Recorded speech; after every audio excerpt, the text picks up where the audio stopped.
بسم الله الرحمن الرحيم. بعثه عليه الصلاة والسلام مصعبا إلى المدينة. العروة بن الزبير رضي الله تعالى عنهما أن الأنصار لما سمعوا من رسول الله صلى الله عليه وسلم قوله وأيقنوا واطمأنت أنفسهم إلى دعوته فصدقوه وآمنوا به. اللہ کے نبی علیہ الصلاۃ والسلام نے حضرت مصعب رضی اللہ تعالیٰ عنہ کو مدینہ منورہ جو داعی کی حیثیت سے اور مبلغ کی حیثیت سے مبعوث فرمایا تھا کہ ان الانصار سمعوا من رسول اللہ صلی اللہ علیہ وسلم کہ انصار نے ایک موقع پر جب وہ مکہ مکرمہ آئے تھے تو اللہ کے نبی صلی اللہ علیہ وسلم کی بات کو سنا اور سننے کے بعد ایقنوا ان کو اطمینان سے ہو گیا کہ اللہ کے نبی جو بات کہہ رہے ہیں وہ بات سچ ہے. واطمأنت انفسهم الى دعوته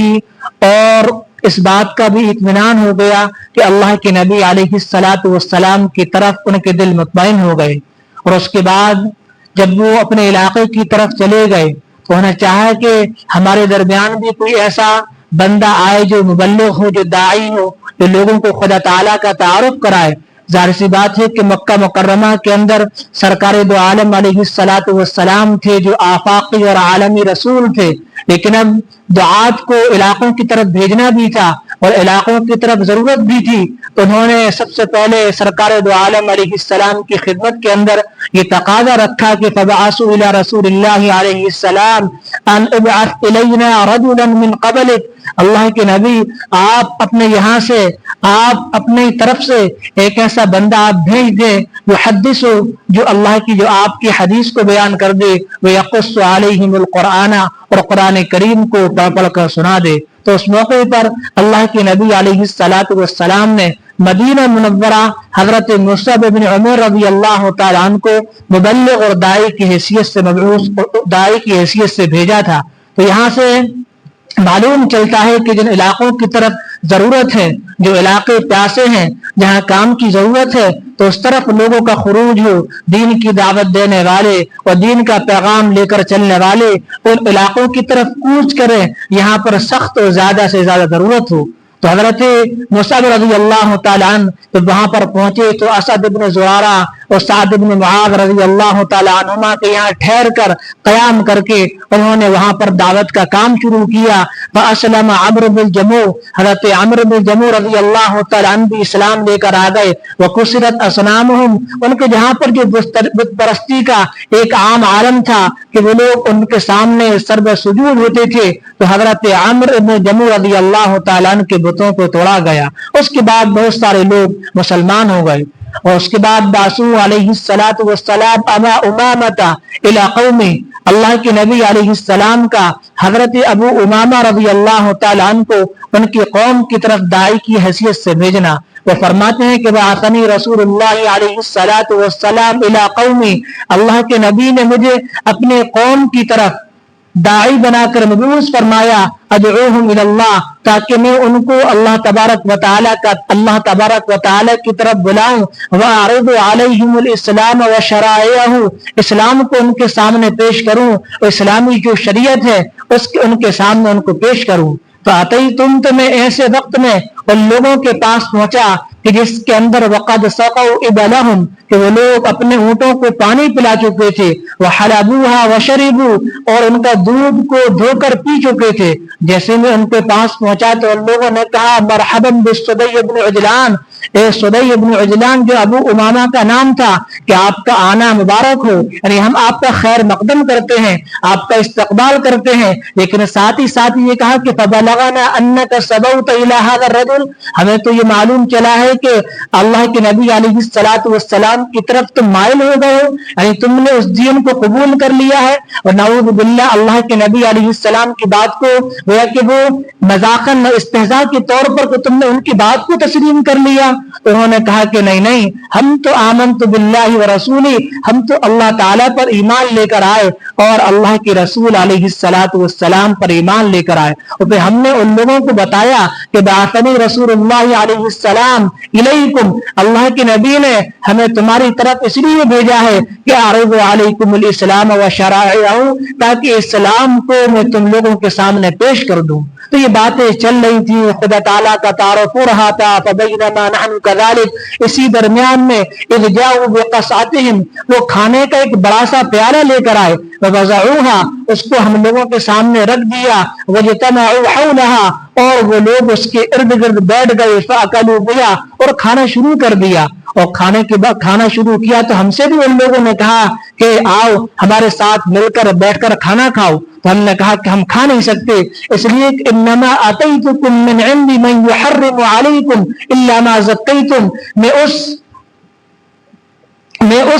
نبی علیہ السلام کی طرف سے آ رہا ہوں جن کا حکم یہ ہے، جو حکم یہ دیتے ہیں کہ اگر جانور جب تک ذبح نہ کیا جائے، جب تک شرعی طریقے سے اس کو ذبح نہ کر لیا جائے، تب تک وہ تم پر حرام رہے گا۔ اس کے بعد فجعلت ادعوہم الی الاسلام ویأبون، میں ان کو اسلام کی دعوت دیتا رہا، وہ لوگ انکار کرتے رہے۔ آخر کار میں نے کہا کہ اتونی بشربۃ من ماء، کم از کم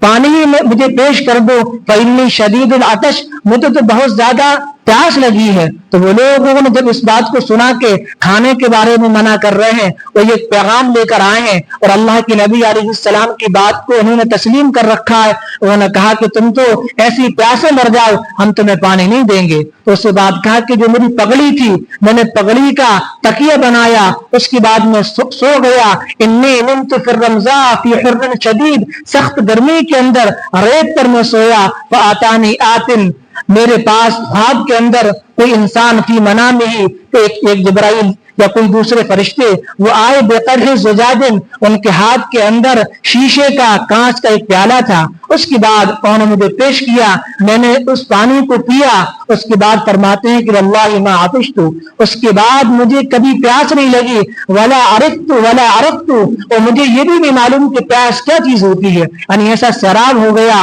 اور ایسا پیالہ انہوں نے اور ایسا کانچ کا گلاس پیش کیا کہ لم یرا الناس احسن من، اس سے زیادہ بہتر، اس سے زیادہ اچھا کسی لوگوں نے اس کو نہیں دیکھا ہوگا۔ اور اس کے بعد اللہ کے نبی علیہ السلام نے جب ایک شخص کو فرماتے ہیں عن الحنف بن قیس رضی اللہ تعالی عنہ کہ ہم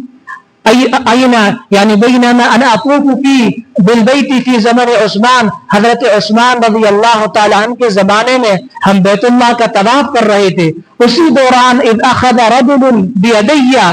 ایک شخص نے میرا ہاتھ پکڑ لیا اور ہاتھ پکڑ کر کہا کہ افلا ابشرک، کیا میں تم کو خوشخبری نہ سناؤں؟ تو میں نے کہا کہ اگر آپ خوشخبری سنانا چاہتے ہیں تو ضرور سنائیے۔ تو کہا کہ اتذکرنی، کیا تمہیں وہ موقع یاد ہے کہ جس موقع پر اللہ کے نبی علیہ السلام نے ہمیں تمہاری طرف ایک داعی اور مبلغ بنا کر بھیجا تھا؟ اس موقع پر جب ہم نے تمہارے سامنے اسلام کو ہم پیش کر رہے تھے، فجعلت اعرض علیہم الاسلام وادعوہم الی اللہ، تو اس موقع پر انت فقلھا، تم نے یہ کہا تھا، فقلت انت، تم نے یہ کہا تھا کہ انک لتدعونا الی خیر، کہ تم تو اچھی بات کی حکم کرتے ہو، وتأمر بہ، یعنی خیر کی طرف بلاتے ہو، اچھی بات کا تم حکم کرتے ہو، اور تمہارے جو نبی ہیں وہ بھی بہتر چیز کی طرف دعوت دیتے ہیں۔ فبلغ ذلک النبی علیہ السلام، جب یہ خبر اللہ کے نبی کو لگی تو اللہ کے نبی کی زبان مبارک سے یہ کلمات نکلے، اللہم اغفر للاحنف، اے اللہ احنف بن قیس کی مغفرت فرما۔ اس کے بعد فکان الاحنف، حضرت احنف بن قیس رضی اللہ تعالیٰ عنہ بعد میں یہ کہا کرتے تھے فما شیء من عملی ارجع عندی من ذلک، کہ میرے پاس اللہ کے نبی علیہ السلام کی دعا سے زیادہ میرے پاس کوئی ایسا عمل نہیں ہے، نہ مجھے امید ہے کہ اس سے زیادہ جس پر مجھے اپنے کسی نجات کی امید ہو سکے۔ اللہ کے نبی علیہ السلام کی جو دعا تھی صرف مجھے اسی پر امید ہے کہ میری مغفرت ہو سکے گی۔ اور اس کے بعد اللہ کے نبی علیہ السلام حضرت خالد بن ولید رضی اللہ تعالی عنہ کو یمن کی طرف بھیجتے ہیں۔ حضرت برا رضی اللہ تعالی عنہ فرماتے ہیں بعث رسول اللہ علیہ السلام خالد بن ولید الی الیمن، کہ اللہ کے نبی نے حضرت خالد رضی اللہ تعالی عنہ کو یمن کی طرف بھیجا، ان کو یہ حکم دیا کہ تمہیں جا کر وہاں پر کام کرنا ہے اور تمہیں داعی اور مبلغ کی حیثیت سے وہاں پر رہنا ہے۔ تو کہتے ہیں کہ فاقمنا 6 اشہر، تقریباً ہم 6 مہینے وہاں پر رہے، فکنت فی من خرج مع خالد، اور حضرت برا فرماتے ہیں کہ میں ان لوگوں میں سے تھا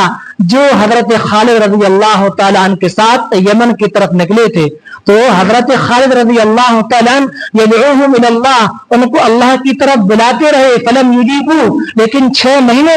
گزر گئے، انہوں نے حضرت خالد رضی اللہ تعالیٰ عنہ کی دعوت کو، آپ کی بات کو قبول نہیں کیا. تو پھر اللہ کے نبی علیہ السلام نے داعی کو بدلنا چاہا. فاراد النبی علیہ السلام ان یبعث علی بن طالب، حضرت علی رضی اللہ تعالیٰ عنہ کو بھیجنے کا ارادہ کیا اور بھیجا، اور یہ کہا کہ حضرت علی وہاں پر جائیں، اور اس کے بعد وعلی خالد ان یقتل، حضرت خالد رضی اللہ تعالیٰ عنہ لوٹ کر آ جائیں. تو جب یہ حضرت علی رضی اللہ تعالیٰ عنہ کو اللہ کے نبی علیہ السلام نے بھیجا، اور یہ بھی اختیار دے دیا تھا الا رجلا کان مع خالد، جو حضرت خالد رضی اللہ تعالیٰ عنہ کے ساتھ جو لوگ تھے، اگر ان میں سے کوئی بندہ فحب ان یعقب مع علی فلیعقب معه، اگر وہ حضرت علی کے ساتھ مزید 6 مہینے سے زیادہ وقت اللہ کے راستے میں، اللہ کے راستے کے قتال کے اندر گزارنا چاہتا ہے تو وہ اپنے وقت کو اور بڑھا لے. اس کے بعد حضرت علی رضی اللہ تعالی عنہ جیسے یمن کی طرف بڑھے تو فرماتے ہیں فلما دنونا من القوم خرجوا الینا، جب ہم یمن کی طرف بڑھے تو یہ سارے یمن کے لوگ باہر نکل کر ہمارے پاس آ گئے. اس کے بعد حضرت علی رضی اللہ تعالی عنہ نے ثم صلی بنا علی، انہوں نے ہمیں نماز پڑھائی، ثم صفنا صفا واحدا، اور ایک صف لگا دی، اور لگانے کے بعد ثم تقدم بین ایدینا، ہمارے سامنے آگے بڑھے، فقرأ علیہم کتاب رسول اللہ، اور حضور کے خط کو ہم تمام لوگوں کے سامنے، یمن والوں کے سامنے پڑھا. جیسے ہی حضرت علی رضی اللہ تعالیٰ عنہ نے حضور کا خط ان کے سامنے پڑھا، فاسلمت حمدان جميعا، پورا کا پورا قبیلہ حمدان مسلمان ہو گیا. اور اللہ کے نبی علیہ السلام کو جب اس بات کی خبر لگی تو راوی فرماتے ہیں کہ اللہ کے نبی سجدے کے اندر گر گئے، اور اس کے بعد دعا دی، وہ دعائیہ کلمات کہے السلام علی حمدان، السلام علی حمدان. اور ایک اخیر اور واقعہ، ایک صحابی رسول فرماتے ہیں کہ بعث رسول اللہ علیہ السلام رجل من عظماء الجاہلیہ، جاہلیت کے بڑے جو سردار تھے ان میں سے ایک سردار کی طرف نبی علیہ السلام، جب وہ اس جاہلیت کے سردار کے پاس پہنچا تو وہ اللہ تعالیٰ کا مذاق اڑانے لگا. وہ کہنے لگا کہ یہ بتاؤ کہ الذی تدعو، جس کی طرف تم دعوت دیتے ہو وہ کس چیز کا بنا ہے؟ من حدید ہوا، من فضت ہوا، من ذہب ہوا، من نحاس ہوا، وہ سونے کا ہے، چاندی کا ہے، لوہے کا ہے، تانبے کا ہے، کس چیز کا بنا ہے؟ ظاہر سی بات یہ کہ اللہ تعالیٰ کی وہ کہ غیرت پر، اللہ تعالیٰ کی قدرت پر اس نے سبال کو اٹھایا، انگلی کو اٹھائی. اور اللہ کے نبی علیہ السلام کے پاس جب وہ صحابی لوٹ کر آئے تو اللہ کے نبی نے فرمایا ان اللہ تبارک و تعالی قد انزل علی صاحبک صاعقۃ فحرقت، کہ اللہ تبارک و تعالی نے تمہارے اس صاحب کی طرف جس کو ابھی تم نے دعوت دی تھی بجلی گرا دی، جس کے نتیجے کے اندر اس بجلی نے اس کو جلا کر خاک کر دیا. تو یہ 5 واقعات تھے جس سے معلوم چلتا ہے کہ اللہ کی نبی علیہ السلام نے علاقوں کی طرف جہاں ضرورت تھی ان علاقوں کی طرف اور لوگوں کو اسلام سے قریب کرنے کے لیے،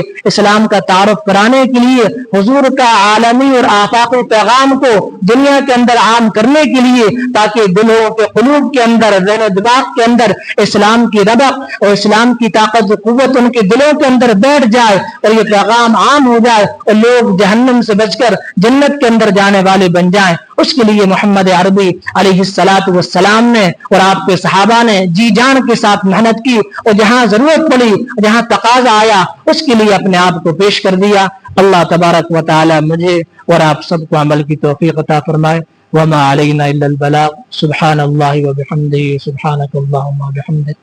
اشہد ان لا الہ الا انت، نستغفرک.